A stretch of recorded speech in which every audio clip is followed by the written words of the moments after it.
Hi, this is Green Philosophy. Today I'm going to be sharing with you a dramatic reading of War, Déjà Vu by Chris Hedges. The lies told to ignite the war with Iraq have been resurrected to ignite a war with Iran. The assessments of intelligence agencies and international bodies are dismissed, replaced by hallucinations. There are few differences between the lies told to ignite the war with Iraq and the lies told to ignite the war with Iran. The assessments of our intelligence agencies and international bodies are, as they were during the calls to invade Iraq, airily dismissed for hallucinations. All the old tropes have been resurrected to entice us into another military fiasco.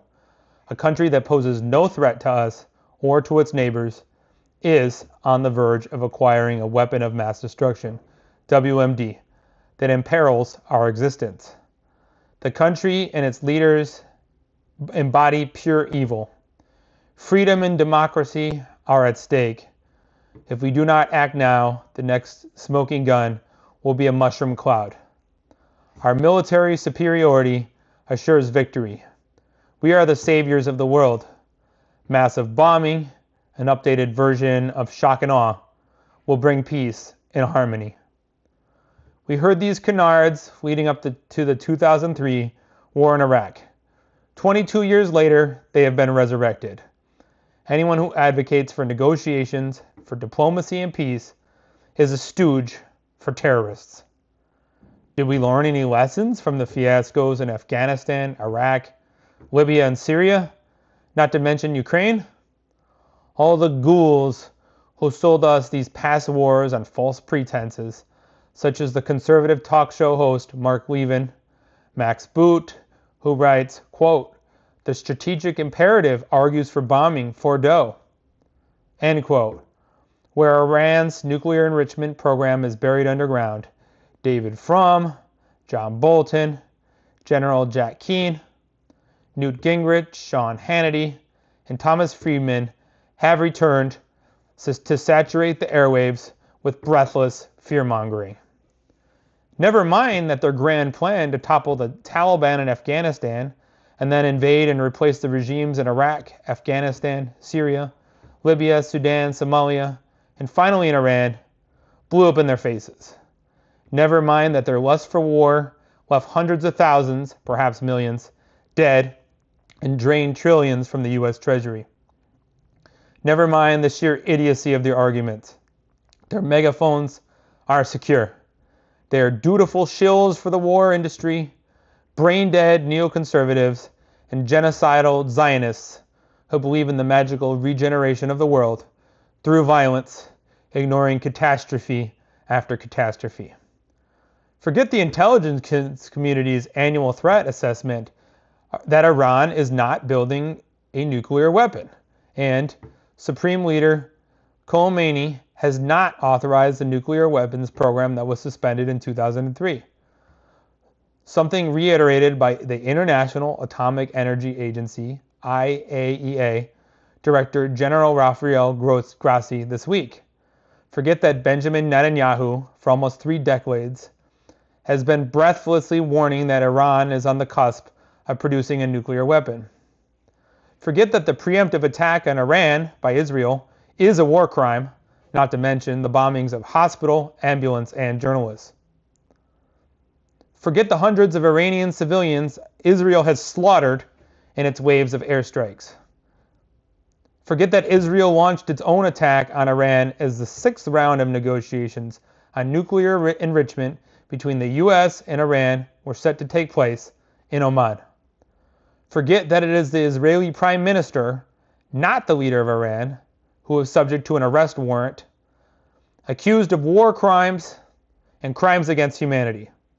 Forget that Israel, in the midst of carrying out a campaign of genocide against the Palestinians, possesses at least 90 nuclear weapons, built in violation of the Nuclear Non-Proliferation NPT Treaty, and blocks inspections by the IAEA.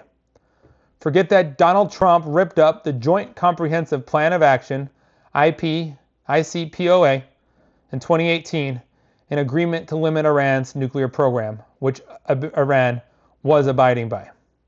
Forget that Washington and London orchestrated the 1953 coup to topple Iran's democratically elected government, the first in the region, and installed the compliant Shah Mohammad Reza Pahlavi into power.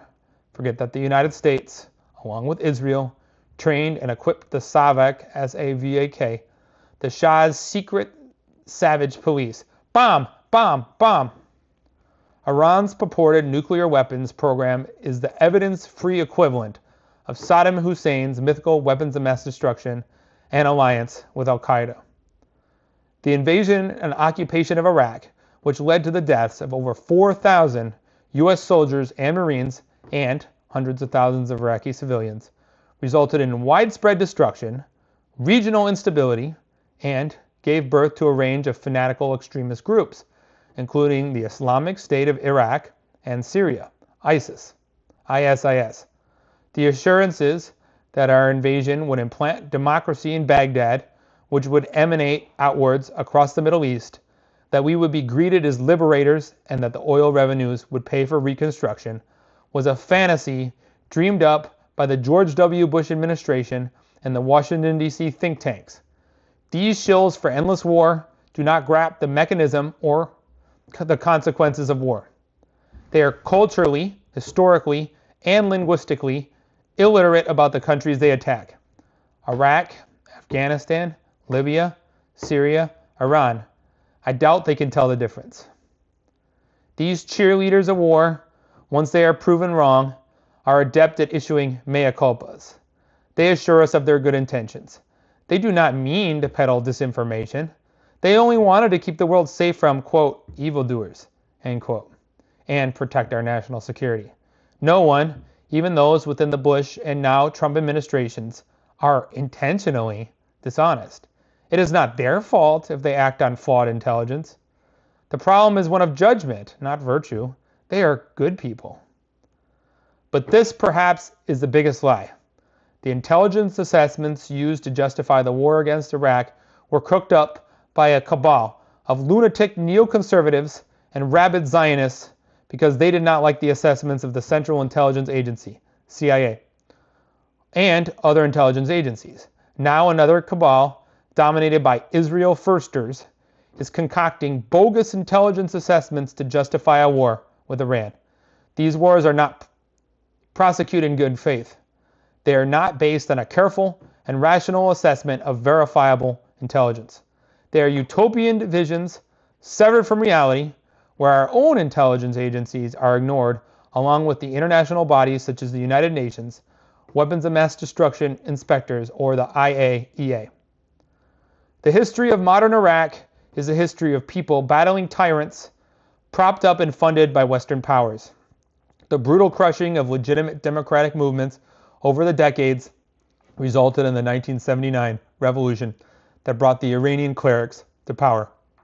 The new Islamic government of Ayatollah Ruhollah Khomeini championed Islam and argued for standing up to, quote, arrogant, end quote, world powers and their regional allies, who would oppress others, including Palestinians, to serve their own interests.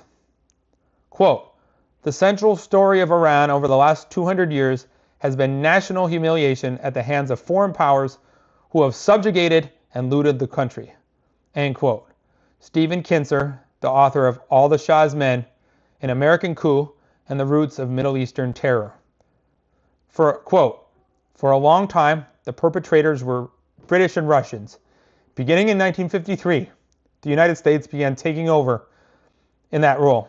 In that year, the American and British secret services overthrew an elected government, wiped away Iranian democracy, and set the country on the path to dictatorship.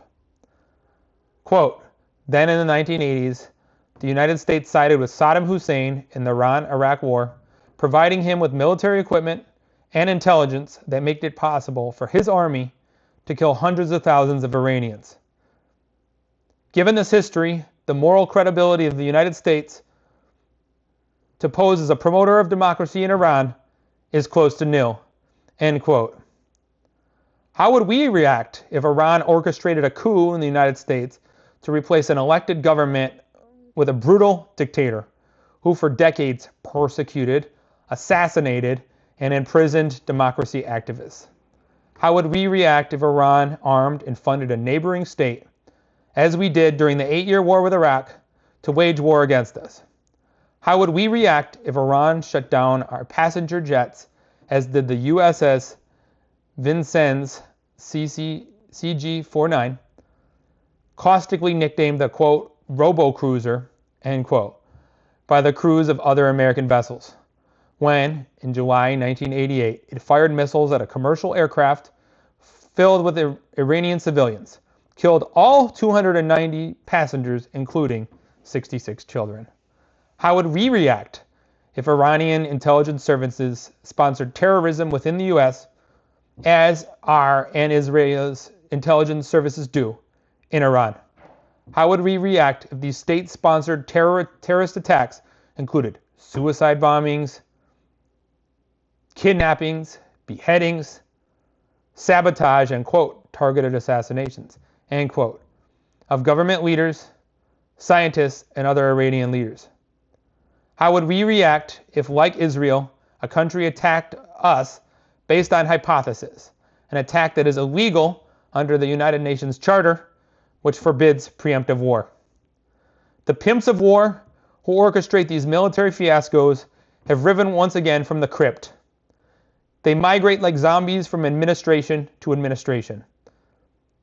They are ensconced in think tanks, Project for the New American Century, American Enterprise Institute, Foreign Policy Research Initiative, Foreign Policy Research Initiative, the Atlantic Council, the Brookings Institution, funded by corporations, the Israel lobby, and the war industry. They are puppets jerked up and down by their masters, given megaphones by the bankrupt media, urging us forward from one quagmire to the next. The old faces and the old lies are back, exhorting us into another nightmare. This has been a dramatic reading of War, Déjà Vu by Chris Hedges. I look forward to your questions and comments.